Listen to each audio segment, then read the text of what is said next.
रोजे से मैसेजेस बहुत सारे मिलते हैं जिसको आगे डाइवर्ट करना ज़रूरी है कि हम जब निढाल होते हैं, हमें भूख लगती है, तो ये मैसेज लेना है उससे कि हम तो आज भूखे हैं, कुछ लोग शायद सारा साल ही भूखे होते हैं, तो हमें उन भूखों की मदद करनी चाहिए। जब हम निढाल फील करते हैं तो फिर हमें कमज़ोरी जो है उसकी फीलिंग्स आनी चाहिए कि जब तवंगर होता हूँ वो कर्रो फरी अलग होता है, जाहो जलाली अलग होता है, मेरे सामने कोई ऊंची आवाज़ में बात नहीं कर सकता, वही कर्रो फर वाला इफ्तार से पहले उसको भी लग पता जाता है कि मेरी औकात क्या है। तो ये एक्चुअली बहुत सारे मैसेजेस हैं। जिस तरह हज के सफ़र में उलमा ने फरमाया ना कि मिना के खैमे में रहे तो गरीबों की झोपड़ियाँ याद रखे, और ज़मीन पे सोए तो सारा साल जो ज़मीन पे जो सोते हैं उनका सोना याद रखे। तो एक्चुअली ये हमें सब चीज़ें याद दिलाता है रोज़ा। तो अल्लाह करे कि हम रमज़ान की इन तमाम सातों से वो सब चीज़ें लें जो बाद में रमज़ान के बाद भी रिफ्लेक्ट करें हमारी पर्सनैलिटी में। आज इफ्तार के वक्त जब आपकी नकाहत वाली कैफियत हो तो सोचे कि जो लोग बेचारे कमज़ोर हैं वो कमज़ोरी में कुछ नहीं कर सकते, हमें उन कमज़ोरों को दबाना नहीं चाहिए, उनका हाथ पकड़ना चाहिए, उनका सहारा बनना चाहिए। गिलास हाथ में होता है और अजान हो जाए या सहरी का वक्त खत्म हो जाए, कन्फर्म हो जाए तो लोग गिलास रख देते हैं। कितना खूबसूरत लगता है कि अल्लाह की क्या बंदगी का मंजर है कि हाथ में गिलास है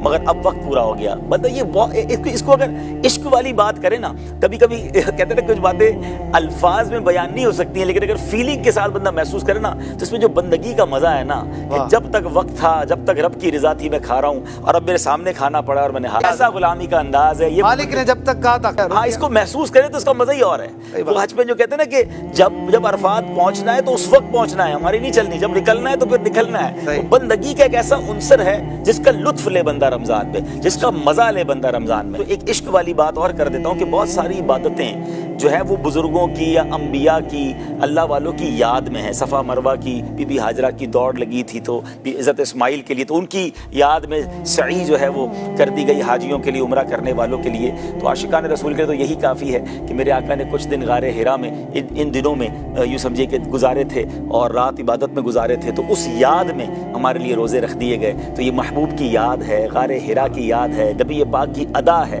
तो इसको बंदा अदा करे।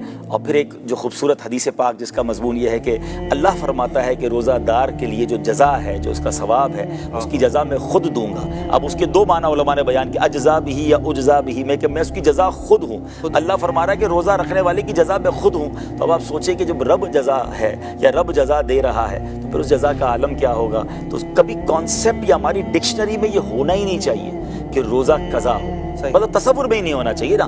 बल्कि मैं तो ये भी मशवरा दूंगा, ठीक है सफ़र में रोज़े की इजाज़त है, लेकिन जो सफ़र आसान है, आजकल सफ़र बड़े इजी होते हैं, जहाज़ के सफ़र होते हैं, तो खामा खाई रमज़ान का रोज़ा ना छोड़ें।